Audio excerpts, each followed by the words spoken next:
saber se é verdade ou mentira o que nós pregamos se você vir aqui e obedecer. Por isso eu sempre digo que se você vir e obedecer e a sua vida não mudar, eu como a Bíblia, eu rasgo a Bíblia e vou servir o diabo, é isso mesmo. Porque a minha inteligência se recusa a aceitar, crer numa palavra que fica só no papel.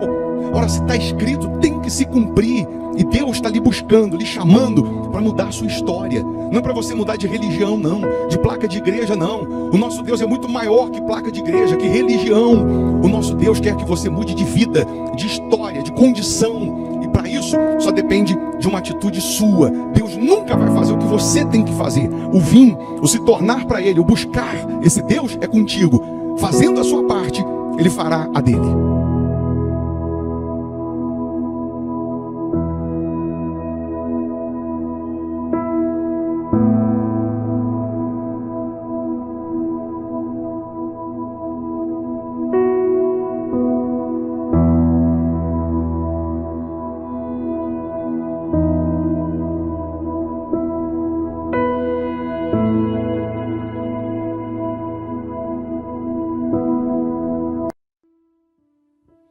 Muito bom dia, que Deus abençoe a sua casa e a sua família de forma gloriosa. Mais uma vez, nós estamos aqui lhe convidando para juntos orarmos, para juntos unirmos a nossa fé, independente de religião, placa de igreja, até porque o nosso Deus é muito maior que tudo isso. Que esta quinta-feira, dia 7, seja uma quinta-feira abençoada em todos os aspectos na sua vida, na sua casa. Para quem não nos conhece, eu sou o Bispo Formigoni e nós estamos aqui na Igreja Hospital da Alma, que fica aqui em Belo Horizonte, Minas Gerais. Sempre estamos nesse horário, iniciando o dia, apresentando a Deus os nossos primeiros pensamentos, as nossas primeiras palavras em oração, pedindo que Deus abençoe o nosso dia, nos guarde, nos proteja, nos livre dos males físicos e espirituais. Você pode deixar o seu nome aqui para oração, não custa nada, é só escrever,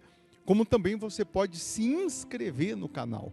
Nós oramos também todos os dias pelos inscritos no canal. Só de você se inscrever, você recebe aí uma cobertura de orações. Você pode também escrever a área da sua vida que você está precisando de ajuda, está precisando de socorro, está precisando de proteção, de livramento, é ou não é? Da cura, da prosperidade, da paz. Escreva, não custa, é só escrever aí agora, tá? A nossa Igreja Hospital da Alma fica aqui na Avenida Amazonas, 1744, esquina com Araguari, quase em frente ao Colégio Augustinho. Mas quando chamamos você para vir aqui na igreja, nós não te chamamos para você mudar de religião, de placa, não, é para mudar de vida, é para mudar de condições, de situação, até porque o nosso Deus, ele morreu por pessoas, ele não morreu por placas, é ou não é? Ele morreu por mim, morreu por você. Então, vamos unir a nossa fé em oração. Prepara aí, se você puder, um copo com água ou uma caneca com água. Eu tenho aqui a minha caneca preparada, e essa água consagrada a Deus, ela vai simbolizar o poder dele. É nesse momento de oração que doentes são curados, que cativos são libertos. A palavra de Deus em Romanos 12 diz: não vos conformeis com este século, mas transformai-vos pela renovação da vossa mente, para que experimenteis qual seja a boa, perfeita e agradável vontade de Deus. Para você experimentar o poder de Deus, experimentar a boa, agradável e perfeita vontade de Deus, é necessário que você mude a sua mentalidade, que você tenha uma opinião bem definida, uma fé bem definida para alcançar as promessas que estão contidas na palavra de Deus. Você crê no sobrenatural, você crê em Deus, não crê? Você crê nas promessas, é ou não é? Mas para você alcançá-las, é necessário que você tenha essa fé bem definida, essa opinião bem definida, para você alcançar a grandeza de Deus, as maravilhas de Deus. Deixa aqui o seu nome, escreve aí, lembra aí de um familiar, de um amigo, de alguém que está passando por problemas. Escreva aqui o nome dessa pessoa, para a gente orar agora.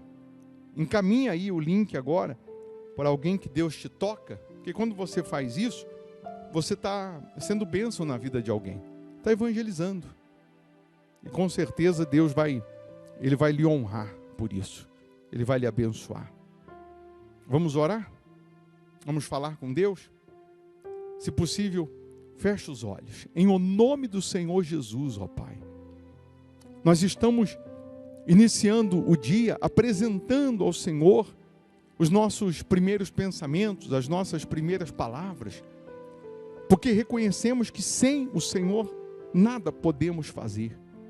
Reconhecemos o quanto somos pequeninos, o quanto somos pó, cinzas, o quanto precisamos da Tua ajuda, da Tua manifestação, da Tua misericórdia.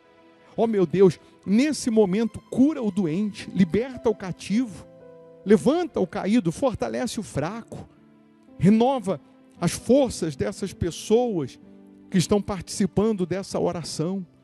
Abençoa os trabalhadores, meu Pai. Que esse dia seja de boas notícias, que esse dia seja de portas abertas, que esse dia seja um dia de bênçãos em todos os aspectos, em todos os sentidos. Que as portas sejam abertas agora, que haja essa renovação na mente, nos pensamentos, para que essa pessoa possa experimentar a boa, perfeita e agradável vontade do Senhor. Abençoa os inscritos no canal, abençoa todos que têm aqui os nomes para oração, abençoa os fiéis da sua casa, guarda, proteja as crianças, livra dos males físicos e espirituais. Ó meu Deus, que essa água que essa pessoa preparou seja consagrada, energizada pelo Teu poder, e ao beber dessa água que a dor desapareça, que a enfermidade vá embora, que os traumas, problemas crônicos desapareçam. Em o nome do Senhor Jesus, meu Pai, abençoa as famílias, abençoa esse país, toca no legislativo, no executivo, no judiciário, que venha predominar a Tua misericórdia, meu Pai. 1000 cairão ao nosso lado, 10.000 à nossa direita, não seremos atingidos, porque o Senhor é quem nos guarda, o Senhor é quem nos protege. Meu Deus, nós entregamos tudo nas Tuas mãos, nós precisamos da Tua manifestação, nós precisamos dos Teus cuidados, nós precisamos do Senhor mais do que tudo. Então vem, meu Deus, vem, meu Pai, transforma a tristeza em alegria, transforma a miséria em fartura, transforma a doença em saúde, transforma essas pessoas, pois nós entregamos tudo nas Tuas mãos, em o nome do Pai, do Filho e do Espírito Santo. E aí onde você está, respira fundo, receba a paz. Pela fé você respira a paz. E você que crê, diga amém. E graças a Deus. Amém? Beba dessa água crendo no sobrenatural. Se você tinha uma dor, procura aí. Aperta e mexe. Faz o que você não podia fazer. Anda, levanta. Seja livre. Seja curado, seja fortalecido. Eu vou deixar aqui uma sugestão de palavra, de pregação, para te ajudar, para te enriquecer espiritualmente. Quanto mais forte você está espiritualmente, mais você ganha imunidade contra o mal. Então, se você puder ficar mais um pouco e ouvir, só vai fazer bem. E se você não puder ouvir agora, assim que puder, ouça. Se inscreva aqui no canal para você estar sempre sendo notificado. Aí tem o nosso zap aqui, o nosso WhatsApp. Manda um oizinho aí, minha esposa que responde, você escreve assim, eu quero receber os links das reuniões, que aí ela vai cadastrar você aqui na nossa lista de transmissão. Toda vez que a gente estiver aqui ao vivo, ela vai mandar aí um link para você acompanhar. Mas aí você tem que salvar nos seus contatos também, senão você não consegue abrir o link. Tá? E por esse WhatsApp também você é orientado, ajudado, atendido. Pode pedir oração, incluir nomes para oração. Tem aí as nossas redes sociais que você pode acompanhar também o nosso trabalho. A Igreja Hospital da Alma fica aqui em Belo Horizonte, Minas Gerais, Avenida Amazonas, 1744, esquina com Araguari, quase em frente ao Colégio Augustinho. Nessa sexta-feira, às 7h30 da noite, nós temos o tratamento para a cura dos vícios e libertação de problemas antigos, solução de problemas antigos. Você que sente ser vítima de um mal, você sente que tem alguma coisa errada, que a coisa não vai, está aí doente, desenganado pela medicina. Nessa sexta-feira você pode estar aqui presencialmente, ou se você mora em outro país, estado, cidade distante, aí você participa virtualmente através do canal aqui no YouTube, tá bom? Deus abençoe, bom dia. Amém? Podem sentar, por favor. Você que trouxe um papel que eu falei na sexta-feira, e a gente até mandou uma mensagem, pelo menos no WhatsApp, né, para as pessoas que têm o nosso contato cadastrado. Esse papel está escrito assim, como título, Meu Sonho. Você que escreveu o seu sonho, daqui a pouco eu vou recolher. Se você não escreveu, eu vou pedir para as obreiras levarem esse papel a você e levar uma caneta. Ou você empresta aí do vizinho uma caneta, e você vai escrever em palavras objetivas o seu sonho, aquele sonho que você tem para a sua família, para o seu financeiro, para a sua saúde, para a sua vida sentimental, espiritual. Sem que o marido veja, sem que a esposa veja, procure cada um olhar só para a sua folha. E quem está virtualmente, você vai escrever também, num pedaço de papel, caderno, o seu sonho. Você pode colocar aí o título como Meu Sonho e escrever. Depois que você escrever, você vai dobrar e vai deixar aí até o momento em que todos estiverem com esse sonho escrito. Aí eu vou pedir para recolher. Então, quem não tem uma folha, a obreira vai levar. Quem tiver por chegar ainda, o obreiro depois vai ficar na porta, entregando para quem for chegando, ele vai explicar para a pessoa escrever o sonho também, para que ela compreenda, se ela chegar depois agora desse momento, para que ela também saiba o que fazer e não seja pega de surpresa, é ou não é? E todos devem escrever. Você tem um sonho, não tem? Sim ou não? Um sonho, um ideal, um objetivo. Escreva e deixa aí do seu lado aí. Daqui a pouco nós vamos participar também da Santa Ceia. Quem está virtualmente, você prepara um pedacinho de pão, um cálicezinho de suco de uva, simbolizando o sangue de Jesus, o corpo de Jesus. E aí nós vamos participar juntos daqui a pouco. Enquanto você escreve o seu sonho, né, você vai meditando na letra dessa canção, que ela começa dizendo: não conte os teus maiores sonhos a ninguém. Onde está faltando caneta? Levanta a mão. Levanta a mão que a obreira dá um jeito de levar. Onde falta o papel para escrever? Então, à medida que a obreira vai chegando aí, você vai pedindo a caneta, o papel. Não fica sem pedir, porque se você não levantar a mão, a obreira não vai ver. Então, leva papel. Quem não tem mais papel, pede folha lá para a Ana Cláudia, obreira. Se não tem folha, pede lá para a Ana Cláudia, folha sulfite, corta no meio, e você escreve o sonho. Amém? Enquanto você escreve, medita. Não conte os teus maiores sonhos a ninguém. Não conte seus maiores sonhos a ninguém. Não mostre sua ferida para quem não tem remédio para curar e forças para te erguer. Não, não, não, não, não. Não se lamente para quem quer ver sua dor. Não mostre sua fraqueza aos inimigos seus. Mostre só pra Deus. Não chore para quem não sabe decifrar a lágrima de sofrimento em seu olhar. Existe um lugar que é próprio para isso. É você e Deus, é no altar. Quando eu contei os meus sonhos para alguém, me disseram são grandes demais para você. Quando falei onde queria chegar, me disseram pare por aqui, mas com Deus sou bem diferente.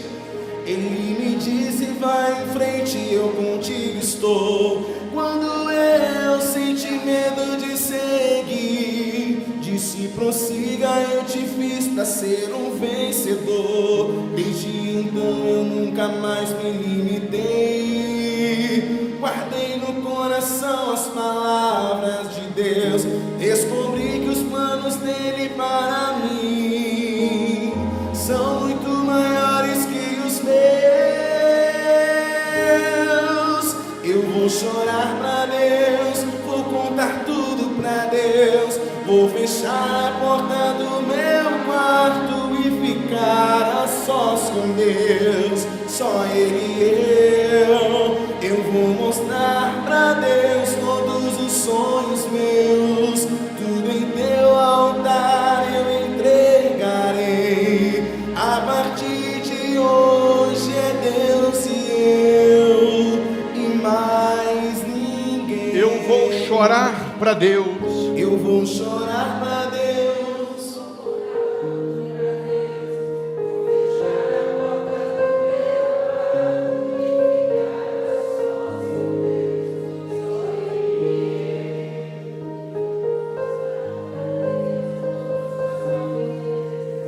Tudo em teu altar eu entregarei. A partir de hoje é Deus e eu, e mais ninguém. A partir de hoje é Deus e eu. A partir de hoje é Deus e eu, e mais ninguém. Quando eu contei os meus sonhos para alguém, Quando eu contei os meus sonhos para alguém, me disseram são grandes demais pra você. Quando falei onde queria chegar, me disseram pare por aqui, não vá além. Mas com Deus sou bem diferente.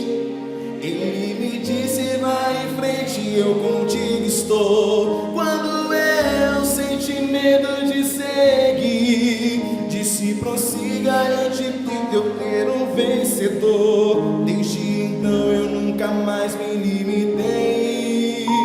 Guardei no coração as palavras de Deus. Descobri que os planos dele para mim são muito maiores que os meus. Eu vou chorar pra Deus.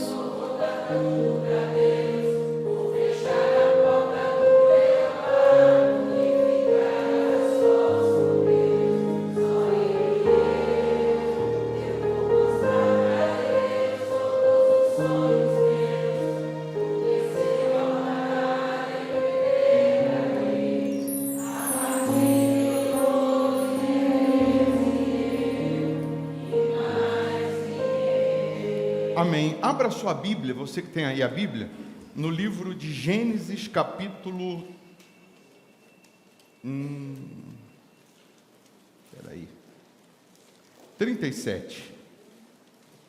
Gênesis 37. Antes da gente começar a pregar, você já escreveu o sonho? Quem já escreveu?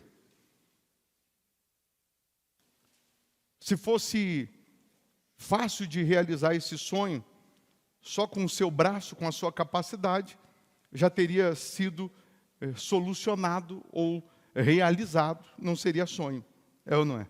Você já teria conseguido. Por que que é um sonho? Por que que é algo que às vezes, se você contar para alguém, vão dizer que você está maluco, que isso não vai acontecer, que não dá?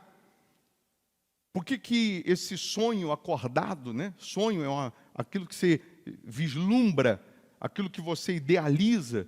Sonho que eu estou se referindo é justamente esse, aquilo que você vislumbra, aquilo que você idealiza, que às vezes parece que está muito longe ou muito distante. Por que que você sonha? Por que que você idealiza? Por que que você tem tal desejo? Eu disse outro dia e repito que um homem, ele não morre quando o coração para de bater, ele morre quando ele para de sonhar. Enquanto ele tem sonho, ele está lutando, ele está se esforçando, ele está vivendo para que tal sonho se realize. É bem verdade que algumas pessoas que pararam de sonhar, elas estão hoje anestesiadas, estão olhando só para trás, porque ela não consegue enxergar que Deus, ele pode fazer o sonho ou o objetivo dela se concluir no amanhã. E aí, por isso, ela fica depressiva, angustiada, ela fica olhando para o que perdeu ou para o que deixou de ganhar, e ela não consegue enxergar o que Deus tem prometido, o que Deus tem planejado. Nessa canção que a gente estava cantando agora, né, pelo menos tem um trecho aqui que você disse na canção que os planos de Deus são muito maiores que os meus. Deus tem planos para cada criatura. Deus tem planos para cada um. Nós só estamos aqui porque Deus nos chamou. Você não está aqui porque o vizinho te chamou, porque o fulano te chamou. O fulano te chamar, o vizinho te chamar, alguém te convidou, você viu a mensagem na internet, alguém te chamou, isso aí foi só um pretexto, porque o que Deus quer fazer de fato é transformar a sua vida, tal como Ele transformou água em vinho. Então, para falar de Gênesis 37, que é o sonho de José, o famoso sonhador na boca dos irmãos, quando os irmãos o via de longe, falavam, lá vem o tal sonhador. A gente só precisa recapitular em poucas palavras as fases do processo de José até chegar ao propósito. E aí que a gente sempre enfatiza que muitos querem o propósito, mas não querem o processo. Muitos querem um milagre, mas não querem o processo para chegar no milagre. Muitos querem a bênção, mas não querem passar pelo processo para chegar na bênção. E quanto mais alto você quer chegar, ou quanto mais alto Deus tem plano para você, quanto maior é o plano, maiores também serão os inimigos no caminho. Maiores também serão as lutas pelo caminho. E a gente precisa lembrar e entender que desde o dia que você entregou a vida para Jesus, desde o dia que você assumiu Jesus como seu Salvador, desse dia em diante, nada vai acontecer na sua vida por acaso. E aí tem um versículo que explica muito bem as nossas lutas, os nossos desertos, as nossas tempestades, injustiças, aflições. Tudo coopera para o bem daqueles que amam a Deus. Mas, bispo, eu acabei de perder o emprego. Tudo coopera para o bem. Mas, bispo, eu acabei de perder esse cargo na empresa. Eu acabei de perder esse contrato. Tudo coopera para o bem. Eu só preciso me manter no processo para que o propósito se conclua. Eu só vou saber o final do filme se eu assistir até o final. Nós sabemos o final do filme da história de José, porque nós temos do começo, meio e fim. Mas o José que estava vivendo esse processo, ele não sabia nos mínimos detalhes o que ia acontecer no amanhã, mas ele sabia que Deus era com ele, Deus sendo com ele, mais cedo ou mais tarde, ele seria honrado, ele seria abençoado. Então a gente vê um José que até os seus 17 anos, ele fica na casa do seu pai, ele aprende com o seu pai, Jacó, os desígnios de Deus, a experiência com Deus, a vida com Deus. Aos 17 anos ele sonha, e o pai dele sabia muito bem o que era sonhar, porque Jacó, lá no deserto, teve um sonho, via uma escada e anjos subindo e descendo, e Deus, dali em diante, honra Jacó de forma gloriosa, você sabe disso, e José, por contar esse sonho para os seus irmãos o odiaram ainda mais, porque os seus irmãos já odiavam antes dele sonhar, porque você vai ver aqui em Gênesis 37, que Jacó, o pai de José, o amava mais do que os seus irmãos. O pai de José, ele não negligenciava amor aos seus irmãos, mas para José, ele tinha um quê diferente, um carinho diferente, porque José era o filho da sua velhice. Como se não bastasse, José era o filho da amada Raquel, que ele trabalhou dobrado para casar com ela. Ele trabalhou 7 anos, foi enganado por Labão, e depois ele teve que trabalhar mais 7 anos por amor a Raquel. Raquel era estéril, Raquel não dava filhos. Quando Deus abre a madre de Raquel, quando a esterilidade acaba, Jacó já tem 11 filhos. 11. E agora vai nascer o José, filho de Raquel, filho da mulher que ele pagou o preço, filho da mulher que ele sacrificou, filho da mulher que ele pagou dobrado. E aí nasce José. Por isso ele tem ele tem um carinho maior por José. Ele tinha um carinho tão grande por José que ele fez uma túnica colorida para José. E uma túnica colorida, eu já preguei uma vez aqui sobre isso, mas uma túnica colorida nada mais era do que como se o pai tivesse dando para esse filho a sua autoridade de primogênito ou a sua herança. Mas pela lei a herança era de Rúben, que era o filho primogênito, que era o mais velho. E aí quando o seu irmão recebe uma túnica colorida, diferente do que os irmãos têm, ele se destaca, chama atenção. Os irmãos cresceram com uma rivalidade, porque Jacó, Jacó casa com Lia, porque foi enganado por Labão. Lia dá filhos, depois Jacó trabalha dobrado para casar com Raquel, Raquel não tem filhos, mas Jacó passa a ter filho com Lia, Jacó passa a ter filho com a serva de Lia e com a serva de Raquel, e aí esses filhos vão crescendo meio que numa rivalidade, porque Lia sabia que quem Jacó realmente amava era Raquel, e aí parece que a mãe vai dizendo para esse filho, você tem que ser o querido de Jacó, e aí a filha da serva, da Bila, da Zilpa, e aí vão crescendo, não, eu tenho que ser o preferido, e quando de repente surge José, aí a rivalidade ainda aumenta. Como se não bastasse, José, ainda novo, a sua mãe, Raquel, quando vai dar à luz ao segundo filho, Benjamim, nasce Benjamim, e ela morre no parto. Então José, agora ele tem um problema. Ele tem os irmãos, que meio que colocam ele de canto. Ele tem a falta da mãe, e ele tem a responsabilidade de cuidar do irmão mais novo, de zelar pelo irmão mais novo, porque se comigo, José, os outros já fazem bullying, os outros já me perseguem, imagina com o meu irmão mais novo. E aí, enfim, você sabe que os irmãos vão odiar José, vão vender José como escravo, e vão vender abaixo do preço ainda. Um escravo era vendido por 30 moedas de prata, eles vendem José por 20. José vai ser levado para o Egito, e lá no Egito ele vai ser comprado por Potifar. Potifar é o chefe da guarda, é o comandante do exército do Egito, que era um país riquíssimo, e José vai trabalhar na casa de Potifar. José tem uma habilidade, José administra muito bem, José tem um espírito muito bom, José, onde ele coloca a mão, ele prospera, está escrito. José, o que ele faz, dá certo, porque Deus era com ele, está escrito, Deus era com ele.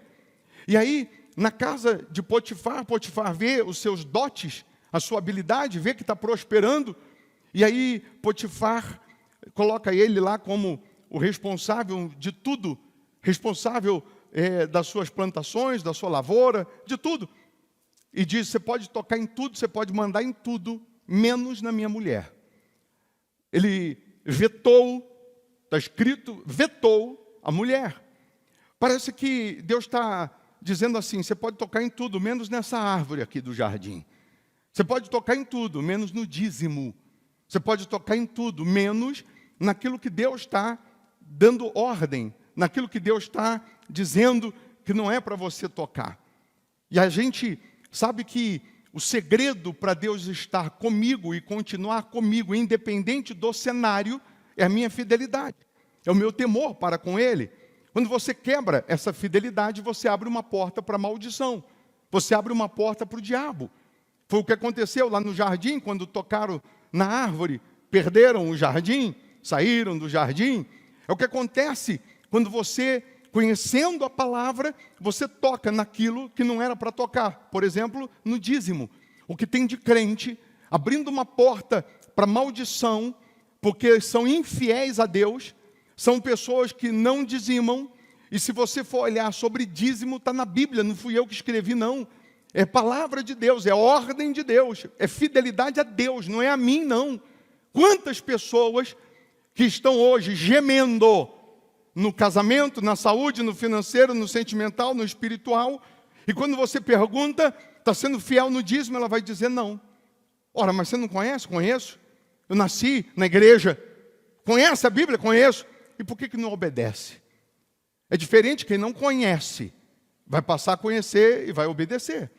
Mas quem já conhece e está vivendo aquém do que Deus ordena, não tem como Deus realizar o plano dele. Não tem como Deus mudar a sua história. Eu disse que quando você entrega a sua vida para Jesus e você passa a andar com Ele, o que acontecer daí para frente, tudo vai cooperar para o bem. Mas eu disse que tudo coopera para o bem daqueles que são fiéis a Deus. Se eu começasse o culto hoje perguntando quem é dizimista fiel, você que não é, você poderia até levantar a sua mão e, a princípio, na frente de todos, parecia que você estava igual a todos, sendo fiel a Deus. Todos são fiéis, mas só Deus vê quem é e quem não é, sim ou não? Só Deus conhece o que está aí dentro, os nossos desígnios, as nossas intenções. E aí José vai para a casa de Potifar. A esposa de Potifar, a Bíblia diz que José, ele era bem vistoso, era um sujeito bonito. E aí a esposa de Potifar começa a se engraçar para o lado dele, começa a perturbar José para se deitar com ela. E José, por inúmeras vezes, vai dizendo para ela, eu não posso tocar em você, não é porque Potifar falou, mas é porque eu temo a Deus, eu não posso fazer isso, é com Deus. E aí um certo dia ela puxa ele, arranca, segura a roupa dele, e ele sai correndo, e aí ela grita e diz que ele tentou abusar dela. Por conta disso, José é preso, vai para uma prisão, vai ficar 2 anos na prisão. Lá na prisão, ele se destaca, ele passa a ser o carcereiro, ele tem essas habilidades, de onde ele está, ele faz a diferença, ele não faz corpo mole, ele não fica murmurando, reclamando, chorando, ele não fica tentando se justificar de nada. E aí lá ele ele revela o sonho do copeiro, ele revela o sonho do padeiro, e o que ele revela acontece. E quando o copeiro volta a servir o faraó, o rei, ele ainda dá um toque e diz, olha, quando estiver lá, lembra de mim. Mas a Bíblia faz questão de dizer que o copeiro esqueceu de José. Depois, quando acontece um fato do faraó ter um sonho, 7 espigas magras, 7 espigas robustas de milho, 7 vacas magras, 7 vacas gordas, e ninguém realiza o sonho, aí o copeiro lembra e diz, ô faraó, eu conheci um rapaz lá na prisão, o Zé, que o que ele falou aconteceu. Ele revelou o sonho do padeiro, ele falou que o padeiro morreria em 7 dias, que Deus o tenha, e ele morreu. Ele falou que eu voltaria a servir o Senhor, e eu voltei. De repente ele pode realizar o sonho. E aí faraó manda chamar José. José revela o sonho dele e diz, 7 espigas magras, 7 vacas magras, 7 anos de miséria, 7 vacas gordas, 7 espigas gordas, são 7 anos de fartura. Se acumular, juntar nos 7 anos de fartura, não vai faltar nos 7 anos de escassez. Os 7 anos de abundância, se você juntar, não vai faltar depois nos outros 7 anos. E aí Faraó vai dizer assim, quem eu poderia colocar para administrar os 7 anos de abundância, tão ajuizado como esse, em quem tem o Espírito de Deus, em quem há o Espírito de Deus. E Faraó agora vai colocar José como governador aos 30 anos, dos 17 aos 30 ele passa por toda essa fase, e aos 30 ele recebe um anel de governador, e o faraó diz assim: ninguém tem mais autoridade que você no Egito. Eu, faraó, só serei maior que você quando eu estiver no trono. Eu só posso desfazer alguma ordem sua se eu estiver no trono e você falar, faz isso, e eu achar que está errado, eu falo. Caso contrário, o que você falar, eu assino embaixo. É contigo.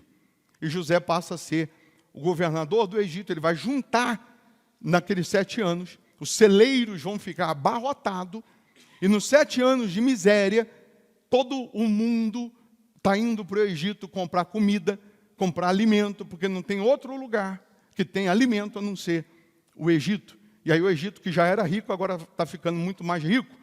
E é nessa que os irmãos de José vão ter que ir lá, depois de 2 anos de miséria, mais ou menos, vão lá comprar comida e José vai reconhecê-los. Mas tudo isso é informação para você que, de repente, não lembrava, para você lembrar desse processo. Agora, o que isso tem a ver conosco? Com o sonho. Aqui no capítulo 37 de Gênesis, diz assim: habitou Jacó na terra das peregrinações de seu pai, na terra de Canaã. Esta é a história de Jacó.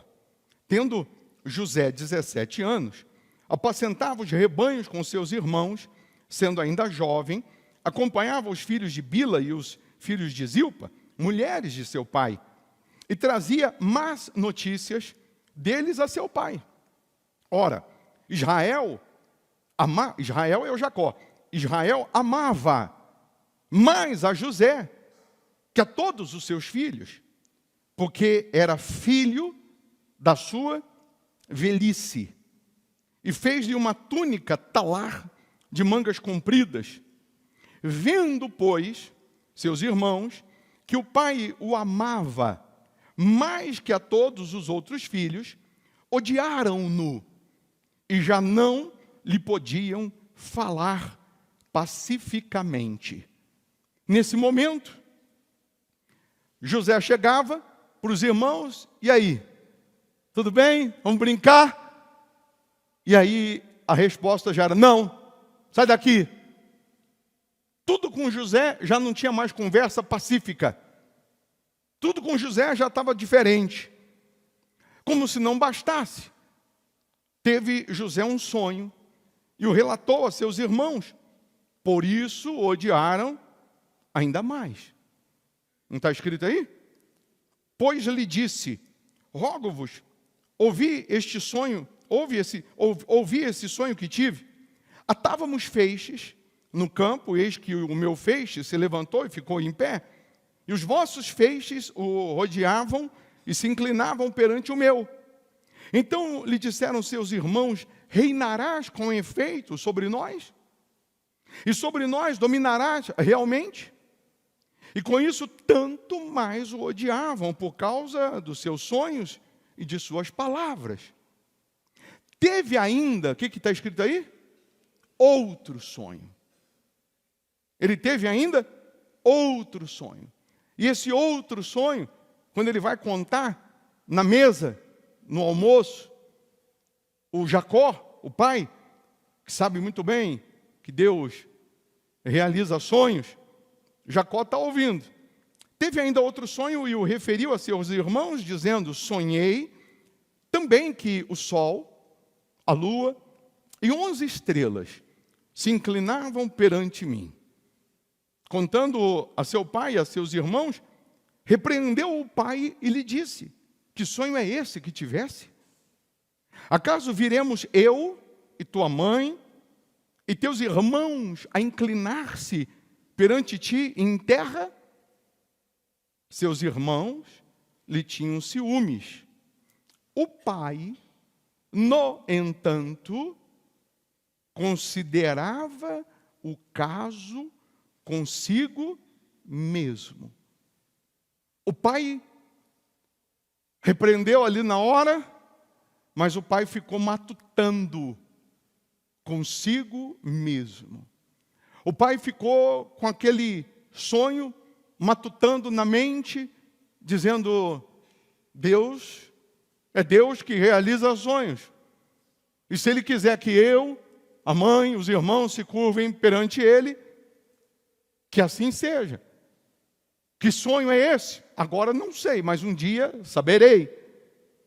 Como isso vai acontecer, como isso pode acontecer, também não sei. Mas eu sei que Deus é Deus que realiza sonhos. E aí nós vamos encontrar todo esse episódio que nós falamos para você. A questão é que às vezes a gente prega e diz assim: o problema de José foi porque ele contou o sonho para os irmãos.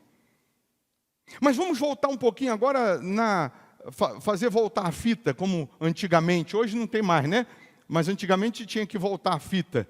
Então, se a gente voltar a fita, se José não é o filho da velhice, não é amado por Jacó, não desperta ciúmes nos irmãos, por si só, isso ele não receberia uma túnica diferente, ele não sonhando, ele não seria odiado ainda mais pelos irmãos, os irmãos não o venderiam, ele não passaria pelo que passou, não seria o faraó, o futuro faraó, não seria o governador no Egito, não seria o homem mais poderoso lá na frente, não teria como suprir a necessidade de ninguém na época da miséria. Mas enfim, eu queria que você entendesse que às vezes que você está passando por alguns episódios na sua vida, que às vezes parece que os seus irmãos, pessoas que estão do teu lado, que poderiam lhe apoiar, que poderiam lhe aplaudir, que poderiam lhe motivar, e essas mesmas pessoas são aquelas que, abre e fecha aspas, parecem usadas pelo diabo para fazer você desestimular, para fazer você desistir, para fazer você desanimar, e você está passando por lutas que estão dentro da tua casa, que estão bem próximas de você, pessoas próximas a você, e às vezes você acha que Deus não está no controle, é aí que você se engana, porque Ele nunca perde o controle.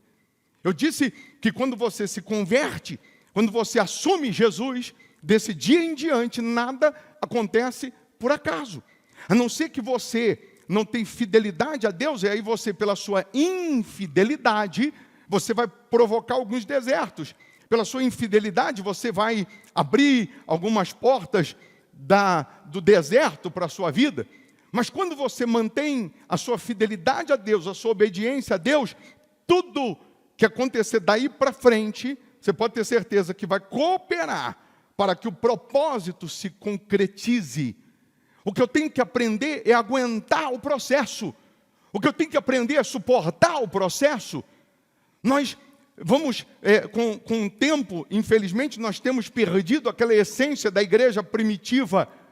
Aquela da música, se eu não me engano, do Matos Nascimento, que a vitória vai chorando, geme e chora. Muitos, com essa nova geração, só quer a vitória, a vitória, a vitória.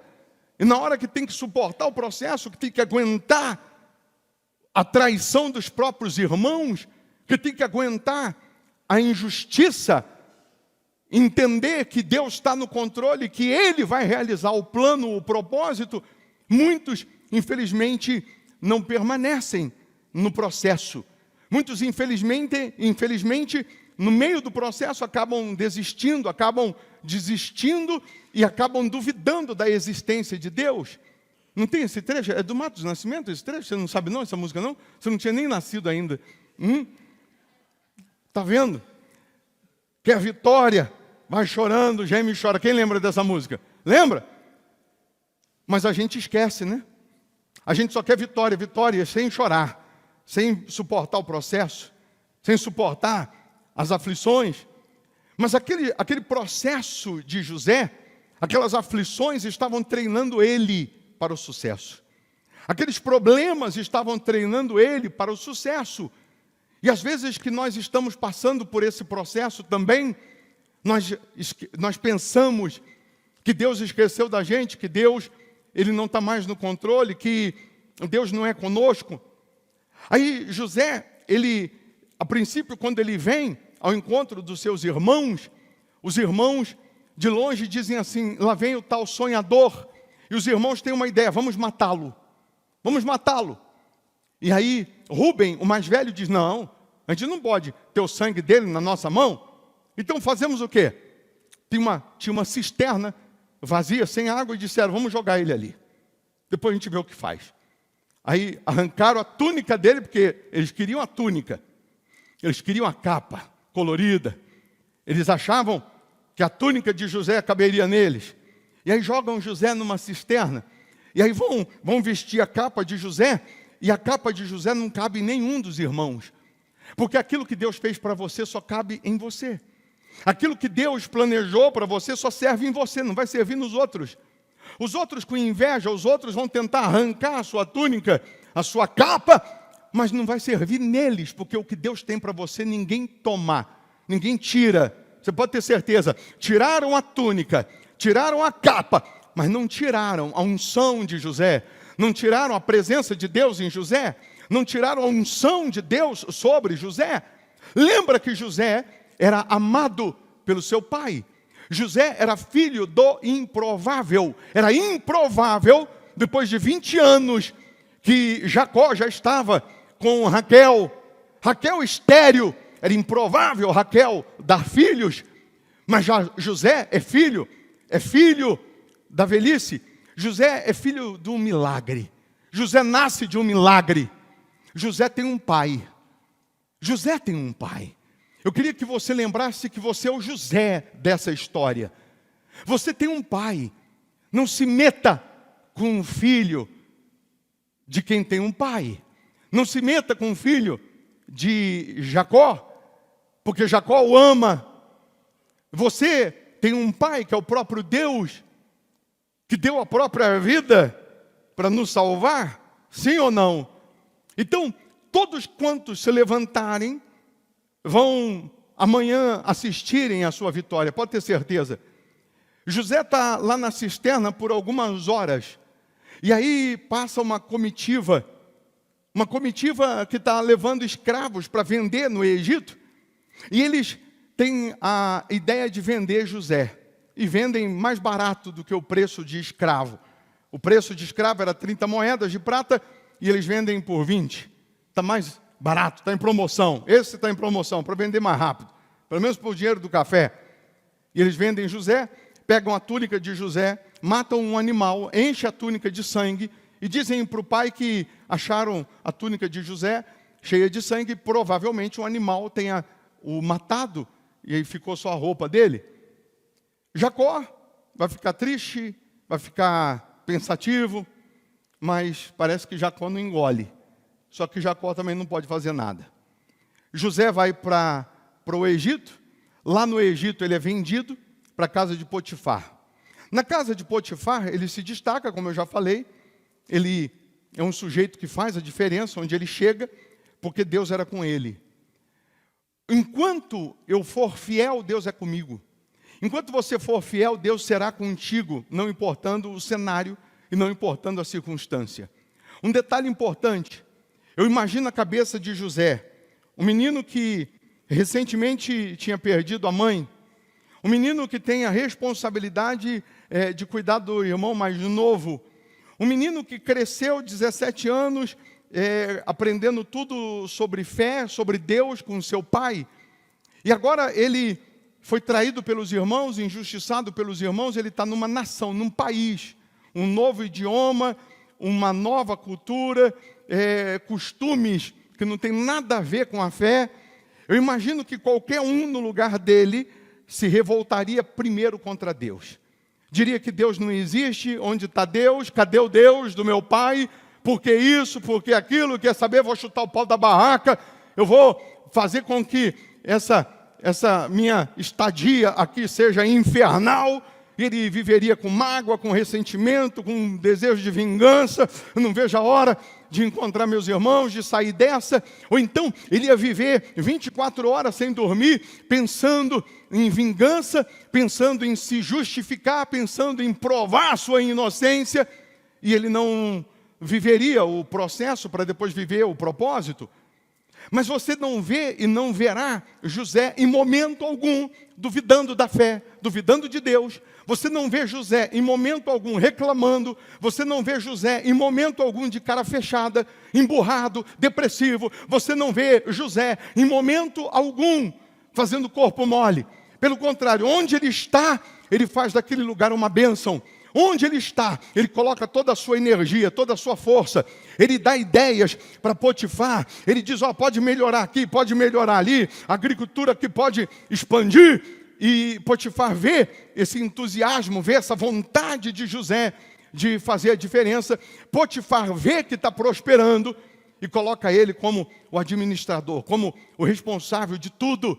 E aí, parece que agora as coisas melhoraram, parece que agora José está numa condição até melhor, porque ele não é um mero escravo, ele é o chefe da casa de Potifar. Potifar não é qualquer um no Egito, ele é o encarregado da casa. E parece que quando está tudo muito bom, agora vai ficar muito ruim, porque vem a calúnia da esposa de Potifar. Potifar podia ter matado José, mas não mata José, primeiro porque Deus era com José. Como os irmãos também não mataram José, porque Deus era com José. Potifar podia ter matado, mas Potifar coloca ele numa prisão. Lá na prisão, ele podia estar revoltado, injuriado, desistir da fé, desanimar, desistir de sonhar. Pode até ser que nesse processo dele, ele tenha até esquecido daquele sonho. Do sol, da lua, das estrelas, dos feixes. Mas Deus não esquece. Deus não esquece. Deus tem um propósito. Quando você sonha, eu pedi para você escrever o seu sonho, não foi? Quando você sonha não é com algo assim, feixes, não. Hoje não é assim, não. É o sonhar acordado. Você quer ser feliz no casamento, você quer ser feliz no financeiro, você quer dar uma condição melhor para os seus filhos, você quer ser salvo, você quer o batismo com o Espírito Santo, você quer uma vida plena, você quer a cura para quem está doente, desenganado pela medicina, você quer paz para quem não está vivendo em paz. Quando você tem esse sonho, esse desejo, foi Deus que colocou em você, porque Ele vai realizar, se você aguentar o processo. Esse sonho foi Deus quem colocou, porque Ele quer realizar, se você permanecer no processo. Às vezes que você, de repente, está aí de bobeira e você lembra de alguém da sua casa, da sua família, que você nem fala há algum tempo, e você lembra de forma muito presente dessa pessoa. É Deus colocando em você um desejo de orar por ela, porque Deus está vendo que algo pode acontecer, e Deus não pode ir lá interferir o diabo sem que alguém peça, porque Deus deu livre-arbítrio para a gente. Deus não pode simplesmente me defender do diabo, sem que eu esteja pedindo, buscando, sem que eu esteja andando com ele. Deus não pode chegar e livrar todo mundo do mal, porque se fosse assim, ninguém sofreria, sim ou não? Ele tem poder para isso? Tem. Ele tem condições de fazer isso? Tem. Mas ele tem que ter legalidade, legitimidade. Aí você acorda de madrugada, logo na cabeça vem alguém da sua casa, alguém da sua família, algum amigo que você nem lembra, nem falava mais há muito tempo, e Deus coloca em você uma lembrança dessa pessoa, porque Deus está dizendo, ora por ela. Aí você na hora, Deus, em nome de Jesus, cuida lá do fulano, do Beltrano, não sei o que está acontecendo, mas proteja, livra. Aí nessa hora, Deus vai lá e livra, impede o diabo de fazer o que ele ia fazer, porque Deus colocou em você um sonho ou um desejo, que você falou com ele e ele pôde agir. Se não fizesse isso, e Deus fosse lá e livrasse, sem que alguém pedisse, clamasse, orasse, Deus perderia a palavra que deu livre-arbítrio para o homem escolher. José é filho da promessa, José é filho de oração, José é filho de jejum, José é filho de sacrifício, porque Jacó trabalhou dobrado para ter o amor, para ter o casamento com Raquel. Eu sei que tem gente aqui, filho de oração, filho de jejum. Tem gente aqui que alguém orou, alguém jejuou, alguém buscou, alguém pediu a Deus, e Deus de alguma maneira te alcançou. Deus de alguma maneira chegou até você. Deus de alguma maneira pôde estar em você. E Deus continua fazendo seguindo os mesmos modus operandi. Deus continua seguindo o mesmo padrão. José, agora lá na prisão, ele realiza o sonho do copeiro, do padeiro. Ele se destaca, porque onde ele está, ele faz daquele lugar uma bênção. Ele não faz um peso. Será que isso serve para alguém que está num lugar olhando para trás, quando você deveria fazer desse lugar a sua bênção? Quando você deveria fazer desse lugar a sua oportunidade? Será que você não está compreendendo que Deus está te colocando num processo, porque o propósito vai se realizar, o plano vai se realizar, o sonho vai se realizar, se você permitir-se ser aprovado nesse processo? Qual é o processo que você está passando hoje? Qual é a fase? A fase da traição dos próprios irmãos? Pessoas da fé, irmãos da fé, de repente não é de sangue não. Pessoas que estão no seu trabalho, na sua casa, na sua empresa. Você está em qual fase? Foi jogado numa cisterna? Você está num buraco? Você está numa lama de dívidas, de humilhações, de não ter com quem contar? Você está escravo hoje de qual problema? De qual situação?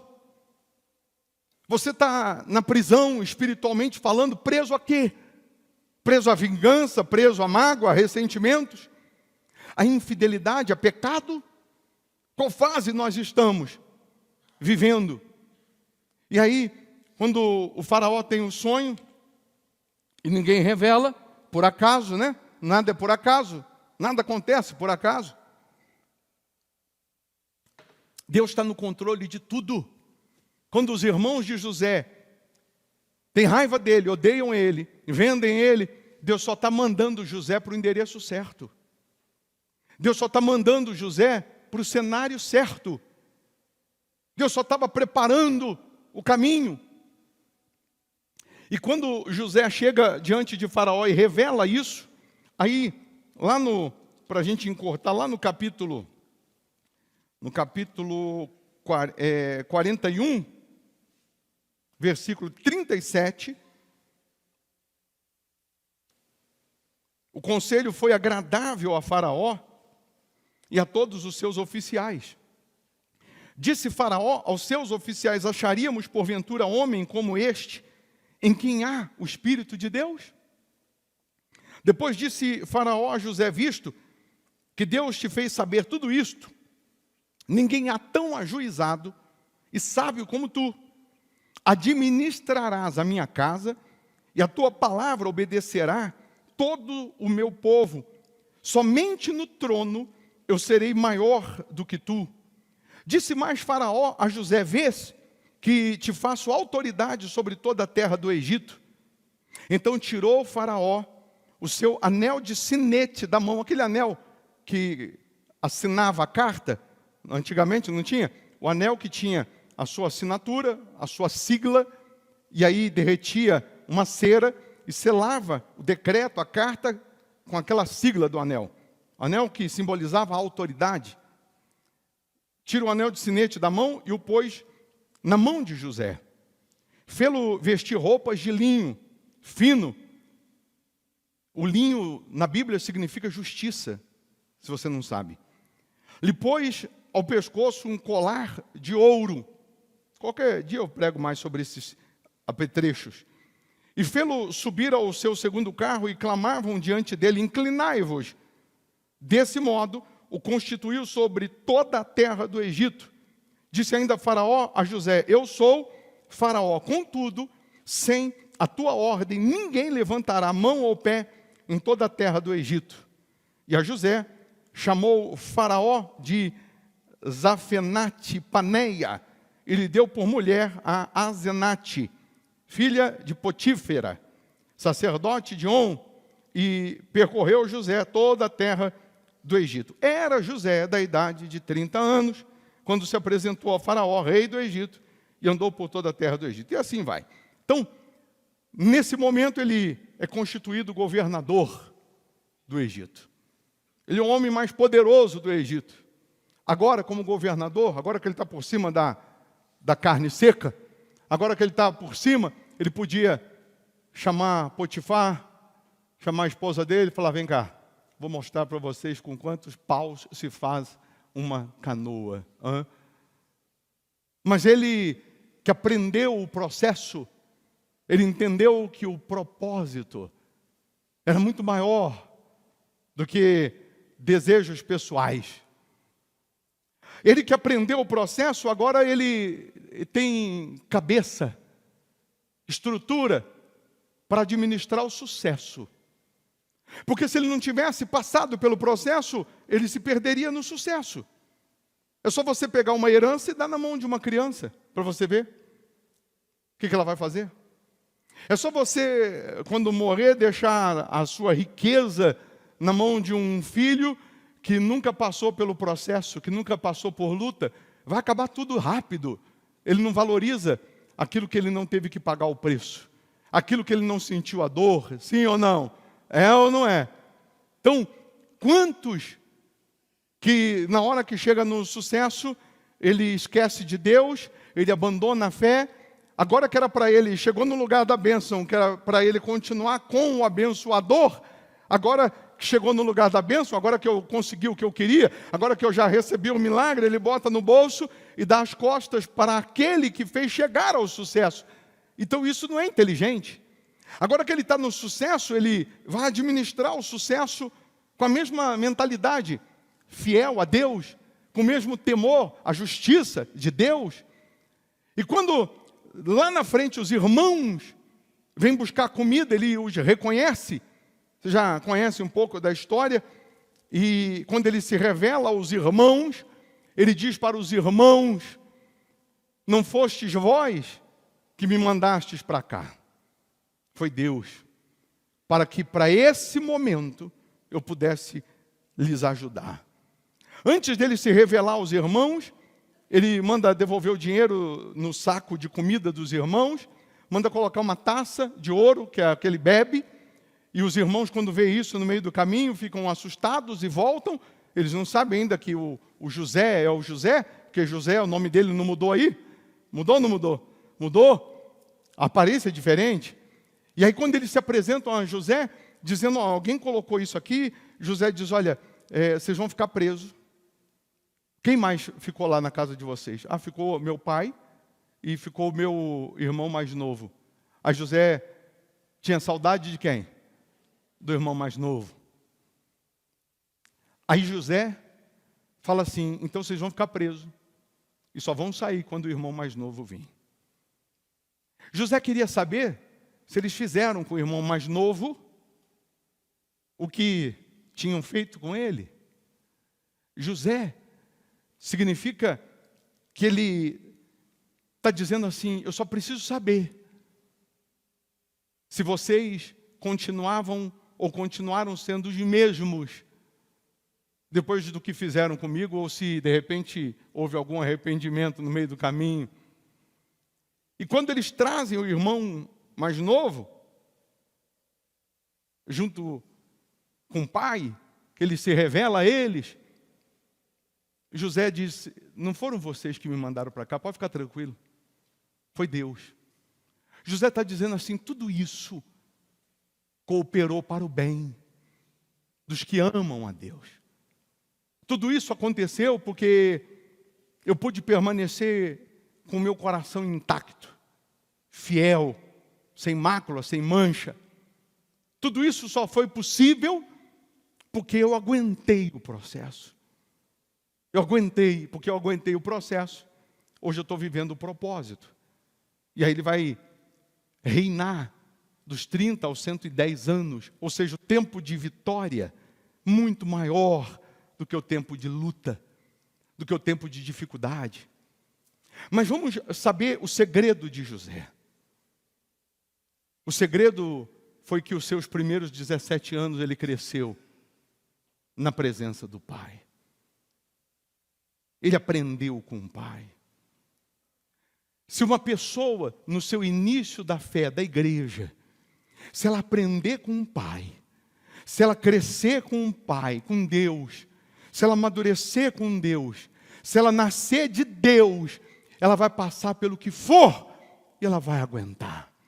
José, parece que eu vejo José lembrando daquele versículo que diz lá em Isaías 43, versículo 1. Coloca aí para mim. Isaías 43, versículo 1 ao 5. Parece que José, ele sabia disso. Mas agora sim diz o Senhor que te criou, ó Jacó, e que te formou, ó Israel. Não temas, porque eu te remi. Chamei-te pelo teu nome. Tu és meu. Quando passares pelas águas, eu serei contigo. Quando pelos rios, eles não te submergirão. Quando passares pelo fogo, não te queimarás, nem a chama arderá em ti. Porque eu sou o Senhor, teu Deus, o Santo de Israel, o teu Salvador. Dei o Egito por teu resgate, a Etiópia e Sebá por ti. Visto que foste precioso aos meus olhos, digno de honra, eu te amei. Darei homens por ti e povos pela tua vida. Não temas, porque sou contigo. Trarei a tua descendência desde o Oriente e a juntarei desde o Ocidente. Amém? Isso aqui não estava escrito na época, não. Mas é exatamente isso que Deus está falando comigo e com você. Deus está dizendo, eu chamei você pelo teu nome. Você não está aqui por acaso. Você não está acompanhando esse culto por acaso. Deus está dizendo, eu te chamei pelo teu nome. Eu te amei. Eu queria que você entendesse que hoje, nesse momento, Deus, Ele vai quebrar esterilidade. A esterilidade de Raquel acabou quando Deus quis honrar Jacó e fazer com que nascesse o José. Agora, o José, que nasce de uma esterilidade, de uma mulher que era estéril, que era improvável, ele é amado por Jacó. E é esse José que vai fazer com que coisas extraordinárias aconteçam através da sua vida lá no Egito. É esse José que Deus vai usá-lo de forma gloriosa. É esse José que é uma espécie de Jesus na época, o Salvador na época, o que está salvando pelo menos as nações na época. É esse José amado por Jacó, que parece tipificar o filho unigênito, primogênito, que é o próprio Senhor Jesus, que depois Deus dá por nós. E Jesus na cruz, pegam a túnica dele, repartem a túnica dele também, lembra disso? Sim ou não? Queriam a túnica também de Jesus. Mas o cumprimento dessa palavra hoje, para realizar o seu sonho, para realizar o seu ideal, o seu objetivo, a pergunta é, você vai aguentar o processo? Você vai suportar o processo?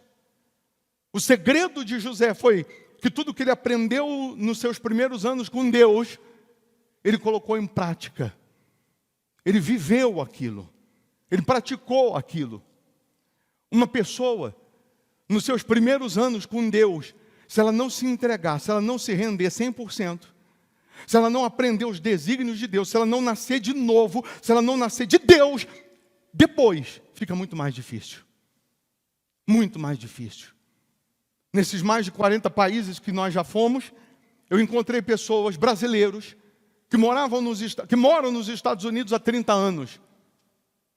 E que porque aprenderam a se comunicar em inglês, não aprenderam o inglês. Ô bispo, como assim? Porque aprenderam a se comunicar, pedir comida, perguntar para onde ir, onde chegar. Eles simplesmente não entraram numa escola e não aprenderam a falar fluentemente o idioma. Estão há 30 anos, se comunicam em inglês. Se comunicam, perguntam e respondem algumas coisas, mas conversar, não conversam. Porque nos seus primeiros anos não sacrificaram, não se dedicaram a aprender de fato. Eu conheço crentes, conta para ninguém não, que se comunicam com Deus, se comunicam como crente, falam como crente, têm jargões de crente, mas não vivem como tal, porque não se dedicaram, não se empenharam, não sacrificaram, não se renderam logo no seu início. E aí hoje tem alguns vícios, tem algumas coisinhas que para ele nascer de novo, entender que ele ainda não nasceu de novo, que ele ainda não tem o Espírito de Deus, que ele ainda não tem Deus, fica muito mais difícil. Quantas pessoas que têm aparência de cristão, mas não são? Quantas pessoas que têm aparência de ser de Deus, mas não estão sendo dele, e por isso alguns sonhos não se realizam, porque não suportam o processo. Qualquer tampinha de garrafa no meio do caminho faz você tropeçar. Qualquer coisinha deixa você chateadinho, magoadinho. Qualquer coisinha deixa você emburradinho. E Deus fica impossibilitado de realizar tal plano na vida de uma pessoa que fica se vitimizando, que fica choramingando. Uma pessoa que qualquer coisinha reclama, qualquer coisinha chora. E não suporta o processo para que Deus realize. Não suporta o processo para que Deus realize o propósito na sua vida. Deus está chamando a nossa atenção e dizendo que se você está disposto a entrar no processo porque você quer que Deus realize sonhos na sua vida, você quer que Deus mude a sua condição, a sua situação, então hoje a sua primeira oração tem que ser: Deus, eu vou suportar o que tiver que suportar calado, eu vou aguentar o tranco, eu vou permanecer, nada vai me tirar do teu caminho, nada vai me tirar do teu altar, nada vai me tirar do propósito, porque eu vou permanecer te seguindo e te servindo todos os dias da minha vida. Eu vou andar com o Senhor todos os dias. O que eu não aprendi, eu vou aprender. O que eu não ouvi, eu vou ouvir. O que eu não fiz, eu farei. E algumas pessoas que Deus precisa quebrar a esterilidade, Deus está dizendo: sacrifica. Sacrifica. Faz um voto de sacrifício. Jacó teve que sacrificar dobrado. Teve que trabalhar mais 7 anos por amor de Raquel. É essa Raquel que vai gerar o José. Ela é fruto de sacrifício. O sacrifício, quando você faz uma oferta de sangue de sacrifício, às vezes que você faz, pode ser que na hora, nos dias, pode ser que nem venha um resultado tão rápido. Mas você pode ter certeza que nunca ficará despercebido. Nunca um sacrifício no altar passará despercebido. Nunca ficará sem resposta. Mas cedo ou mais tarde ela chega. Mas cedo ou mais tarde ela vem. Então, nós estamos dando essa volta toda para Deus dizer a você que se você suportar o processo, a transformação que Ele vai fazer, o que Ele vai te dar é infinitamente maior do que o que você escreveu. É infinitamente maior do que você escreveu. Os irmãos de José estão indo lá se inclinar, pedir comida, realizando aquele sonho que ele teve. Mas isso era infinitamente mais do que aquele simples sonho, o que Deus fez. Sobretudo, Deus quer nos salvar. Se a gente aguentar o processo, muito em breve a gente vai estar lá na eternidade com Ele. É só a gente aguentar. É só a gente suportar. O que não estou entendendo, agora eu vou entender depois. É só eu permanecer. E aí é melhor ficar calado do que falar besteira, é ou não é? É melhor ficar em silêncio do que perder a bênção porque falou besteira. O que eu não sei, não adianta eu ficar achando. O que eu não vi, não adianta eu ficar achando. Eu tenho que permanecer na minha fé em Deus. Deus está nos chamando para realizar sonhos. Mas se você não suportar as lutas, não tem como Ele concluir. Se você diz: bispo, eu quero passar pelas águas, pelo fogo, pelas lutas, e não ser atingido, só tem um jeito: você tem que ser cheio do Espírito dEle. Nós vamos buscar agora a presença dEle. Vamos participar da Santa Ceia, do corpo e do sangue de Jesus, você fazendo uma aliança com Ele. Você falando: Deus, eu vou participar do teu sacrifício. O Senhor sacrificou, eu também vou sacrificar. Eu também vou renunciar o que eu tenho que renunciar. Vou perdoar. Vou guardar a minha fé. Vou guardar o meu coração. Eu vou suportar as dificuldades, os desertos, as traições, os falatórios. mas eu vou permanecer no teu caminho. Você pode ter certeza que Ele fará maravilhas. Vencer no mundo é diferente de vencer o mundo. Tem gente que venceu no mundo e que não vence o mundo. Tem gente que venceu no mundo, venceu como financeiro, como vida financeira, mas não vence o mundo. O nascido de Deus, a Bíblia diz que ele vence o mundo. Ele vence o mundo. Ele vence tudo que vem do diabo, pensamentos derrotistas. Ele vence o mundo, ele é salvo. Ele alcança o maior de todos os milagres que é a eternidade. Porque ele não se deixa levar pelo que dizem, pelo que pensam, pelo que falam. Ele vive pelo que ele crê na palavra, pelo que ele obedece na palavra. Amém?